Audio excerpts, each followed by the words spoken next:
Well, I'm finally back, and I know it's been another few weeks. I think it's close to a month now, and it looks like I'm not going to be able to keep to the schedule of weekly episodes. So here's what I'm going to do. I'm not going to create any tension on myself, and I'm just going to say I'll record and publish these when I feel like them.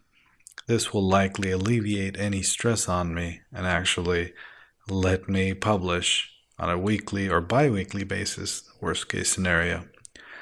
Now, in the last episode, I was also out of schedule and I explained it a little bit.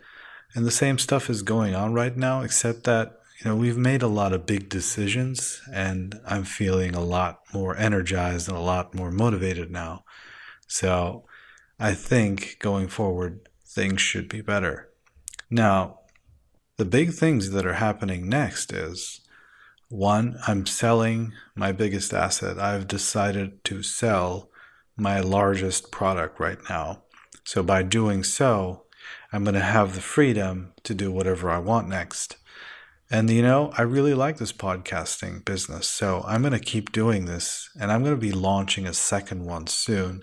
I'll announce that as soon as the first episode is out. But it is going to be more about entrepreneurship and my experiences with creating, building, scaling, selling, and then making an exit from companies or businesses. And they're going to be focused on software as a service businesses, but there's going to be a lot of valuable information for any kind of business that you might be running.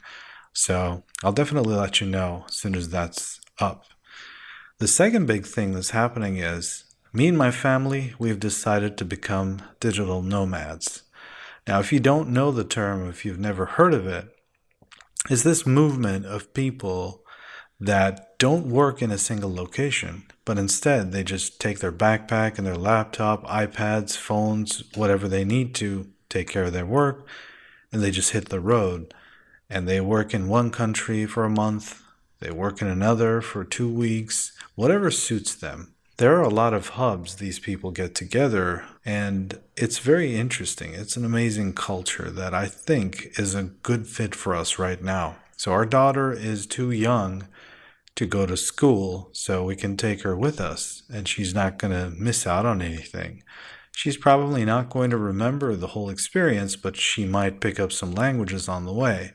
And for me, it'll be part vacation because I haven't really taken a real one within a decade or so, I'd say. Since I became an entrepreneur, business has always been on my mind, even when I went on vacation. And that was just once a year or so. This is very exciting for us, and we're really interested in seeing how that pans out. And I'll definitely keep recording on the way. Going to be taking my laptop and my microphone with me, so maybe it'll be easier, maybe it'll be harder, I don't know. But it is an interesting idea to get out of your comfort zone and go to a different country, learn about a different culture, and just work out of a very unfamiliar environment. But also, you're going to be meeting so many new people and getting to learn about different ways of doing business and maybe pick up a language or two on the way. I don't know. But it's bound to be interesting. We've been in our current city for a long time now. It's been 4 years. And I think it is time to move on from this place, at least temporarily. So it is a good fit for us. Instead of trying to go through all the immigration hoops, we're just going to be permanent travelers for a while. And we'll see how long it lasts. Maybe it'll last 6 months. I don't know.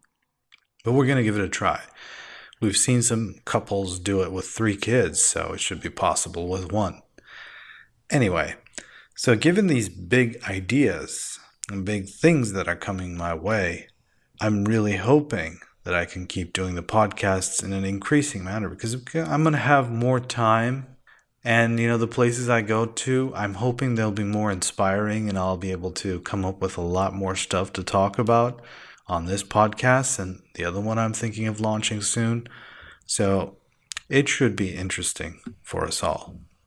So since the last episode, I got a couple inquiries about Buttercast itself, the product itself, not this podcast. So people are asking me, you said your product doesn't have any users yet, and it's not really easy to get your name out there and difficult to compete with names like Libsyn, who are really established and have been around for a long time.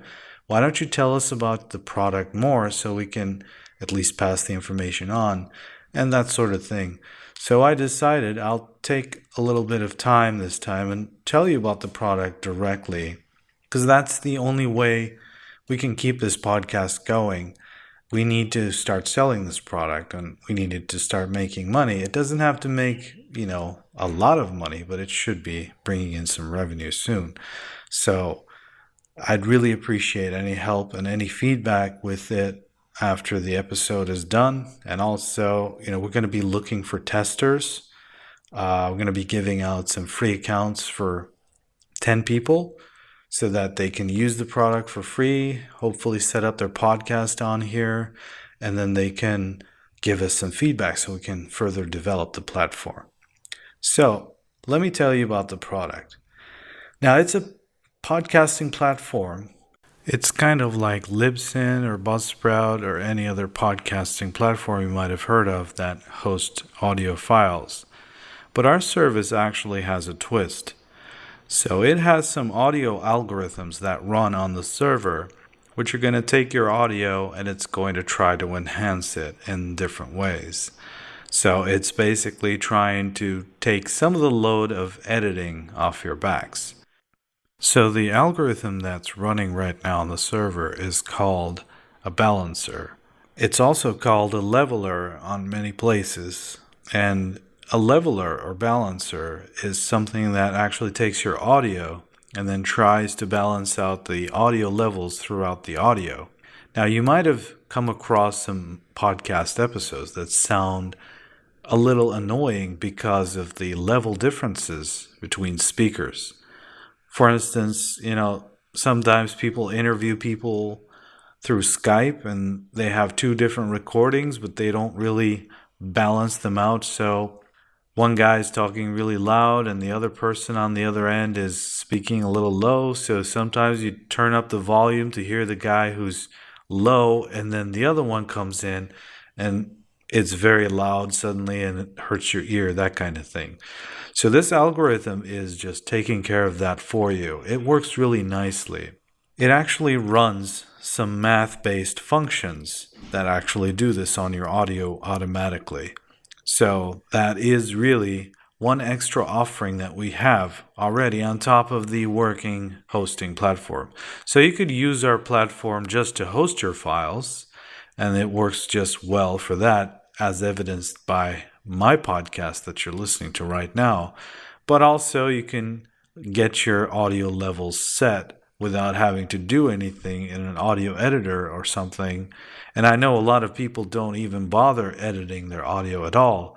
And, this would be a very good match for them because, well, they don't have to bother with it, but we would still make that audio feel or sound better for sure because, levels are usually off. Even if it's one person who's talking, sometimes you need to pause because the toddler just burst into the room or something happened, or the phone rang or somebody was at the door or whatever. So you just stop the recording and then you continue. But you're not always going to keep talking at the same level or same distance from the microphone. So the audio volume is going to start varying at that point. And this happens in every episode that I record, actually, because I have to stop for various reasons. I live in a very noisy place, noisy neighborhood, and I also have a kid who can start crying at any time because I'm doing this at nighttime, things like that. So you have to stop and continue, and that usually does change your audio levels without you noticing. It is a minor annoyance when editing because a lot of software can do this, but they're not really as good as what our algorithm does, to be honest with you. And I'm pretty happy with this algorithm. It works really nicely. So yeah, anyway, if you'd like to give it a try, like I said, we're giving away up to 10 accounts for free. So you could grab one of those, set up one of your podcasts with us. We'd help you along the way. And then you can experience it yourself, tell your friends about it, and maybe they want to try it out too. And we can give them discounts, whatever. We just want people using this product so that we can get some feedback from you, hopefully enhance the leveler or balancer, and also we can start working on different features that you guys might request as well. And that's really the important part where this whole thing begins, because without customer feedback, you don't really have a product. All you have is a theory, and you need to validate that theory. And I strongly believe that a lot of people don't really enjoy the editing process. They'd rather give it up to someone else, someone who has more knowledge in, audio editing and stuff. And they just want to keep producing quality content without worrying about that stuff. And I think that makes sense, because I've been editing these episodes for a while now, and it is not easy. When I do a 20-minute recording, it takes me 45 minutes to edit. So that's like 2 minutes for every minute you talk on the show. It's a lot of time going into that. So that's a little bit about Buttercast. Hopefully it answers a lot of questions. If not, please let me know on Twitter or just email me at Turgay@buttercast.com. It's TURGAY@buttercast.com anytime, and I'd be happy to get back to you. And the platform is working, so you can go sign up on your own if you want. It's free for up to 5 episodes anyway. And then if you want to upload more, let me know. I'll get you on the free account instead of you having to pay. So that's it about Buttercast. And now I'm going to move on to the real topic of this week's episode. And that is one thing that I think is really important for anyone who is doing anything online. Any kind of business. It doesn't have to be a podcasting business, or it doesn't have to be a YouTube business, content business. No, it can be e-commerce. It can be software as a service. It can be selling magazine subscriptions. Whatever you're doing, what you need is an audience. You need to build an audience for yourself. Now, I'm saying this very confidently as if I'm very good at doing this. I really am not. I'm still learning. I've been doing this for over a decade, and I have a lot of experience, but I don't think I'm really good at this. Especially the stuff that I'm going to talk to you about is something that I've been focused on, but still haven't excelled at. But I'm going to share a lot of my research with you, and maybe you guys will do better than I do, because I know it works really well for people who can do it consistently and nicely. So it is definitely worth looking into. So every time I come across audience building posts on Medium or any kind of article that's about that, maybe on Forbes or someplace like that, they're always talking about emails. Still the good old emails are the best tool for building an audience and connecting with people and marketing to them. It's pretty interesting. It's 2017, but this is still true. Now, there's also some research done by McKinsey and Company. I'm going to put that in the show notes so you can take a look at the research. It's pretty interesting. You'll see that email is still the king of marketing to people, or at least, having an audience and connecting with them. So, you can use social media, you can use this and that, but the top shelf is always email, and that's still true. So how can we gather these emails? So you might get the idea of buying a list or something like that. Just don't do that. That's terrible. Those people on the list have no idea that you're going to be emailing them, and you're just going to be reported for spam, and you're just not going to get any interest out of that. Your audience is going to be a fake audience. It's not going to be targeted. They're not going to be interested in what you have to say, etc. You get the idea. Don't buy a list. Don't let those guys who steal those emails off or whatever make any money. Just ignore those lists completely. So how can we effectively gather emails? It's going to be a long-term thing that you're going to be doing. It takes a long time to build a good email list. But the tactics for it are pretty simple, and they're actually, they've been written about all over the place. You can find a lot of information on how to do it, but I'm going to share with you some very basic ones. So the first one is set up a landing page somewhere on your website. In fact, design your whole website to have a lot of clear call to actions that keep telling people that you're going to give them something in return for their emails. It could be like a PDF or a free offering of your product so that they actually give you their email. Now, this tactic is really nice because it gives you two things. One, the person who's giving you their email receives something from you. That means they're going to remember you, or it's very likely that they're going to remember you. They're also going to have consumed some of your content or used your product. And that means they might also have a meaningful connection with you from that point on.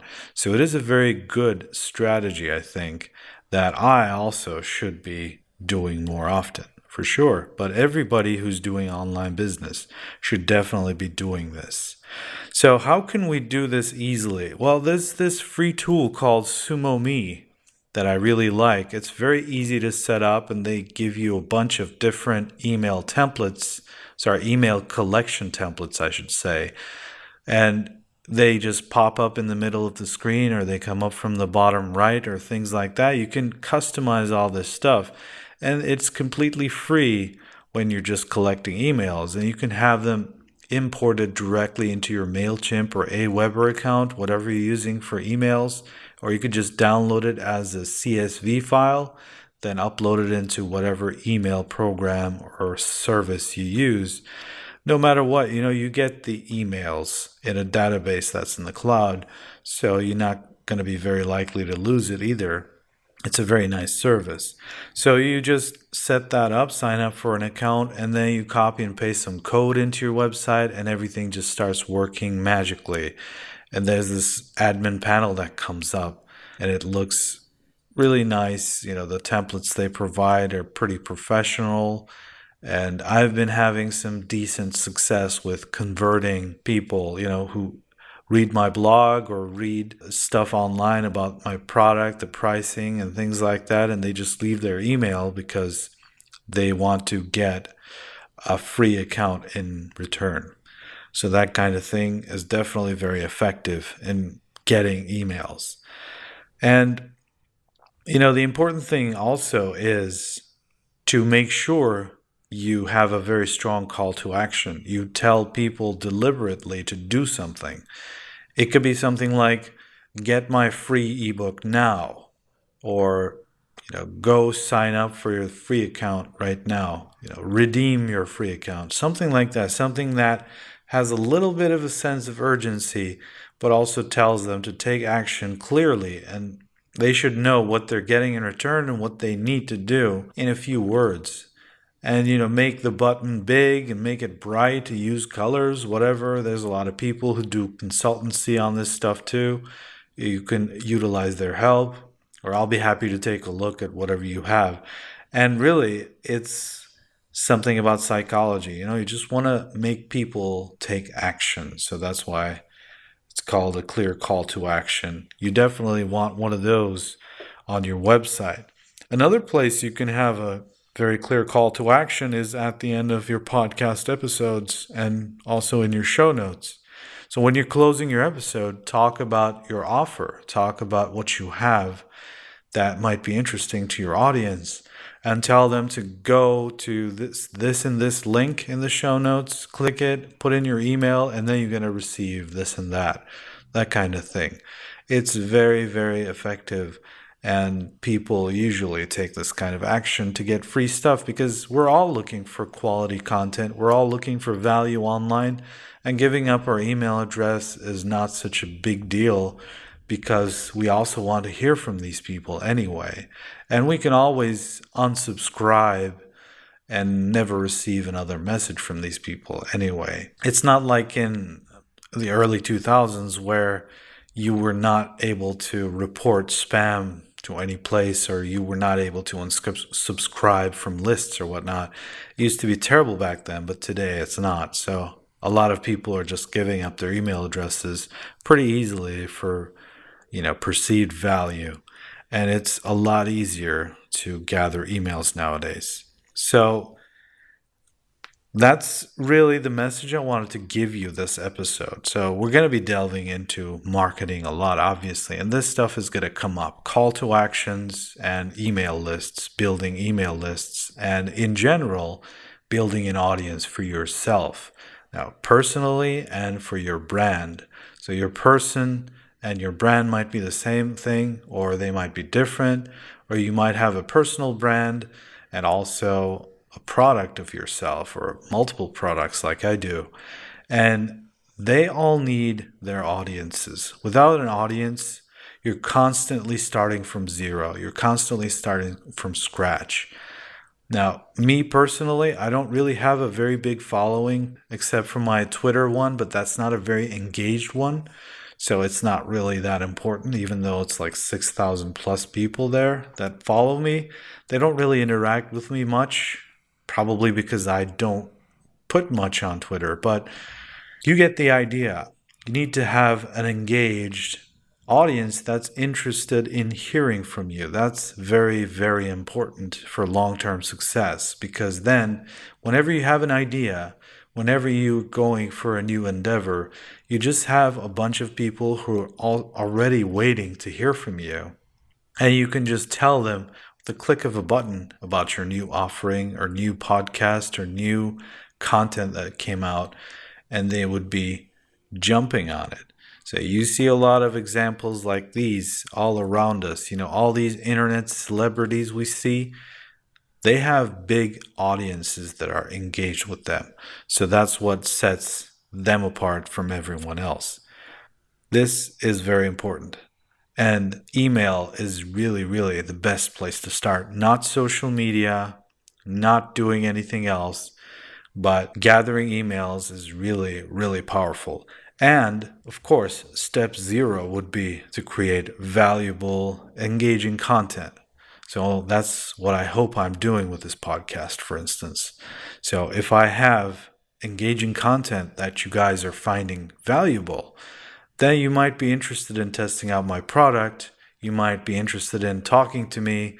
I've been getting some feedback. I've been meeting some really amazing people who are listening to this show. I'm very happy that I started this podcast because of that. And it's also an indicator that tells me, some people are finding this valuable. And that's very fulfilling because, you've somehow helped someone. Maybe you've helped them overcome a very small problem, or maybe you've given them a small piece of insight that gets them across a hurdle that they're facing, or maybe they just found you pleasant for some reason. Even if you put a small smile on their face, that's a big deal. So that's why starting to create content is always step 0, and the content's got to be engaging and high quality as you can make it. I'm going to be saying the same thing I've been saying throughout the first 4 episodes. Just get started somewhere. That's step 0. Just get started. Start creating value. Start creating content. And then step 1, start gathering emails. Definitely a very, very good place to start building your audience. Thanks for listening. If you want to connect with me, please do so on Twitter at TBIRAND or at Buttercast app. And I'm also very happy to receive your emails at turgay@buttercast.com or support@buttercast.com, whichever you prefer. Just shoot an email to me, especially if you're interested in testing our product out. We're going to give you a free forever account if you beta test with us and bear with us while we develop this platform. And I think you're going to like it. If you don't, we also guarantee that we're just going to transfer your podcast over to Libsyn or whatever place you want to take it to if you're not satisfied. But the platform works, so that's why I'm confident that this is not going to happen. So really looking forward to hearing from you and having you guys on the platform. Thanks. I will talk to you next time.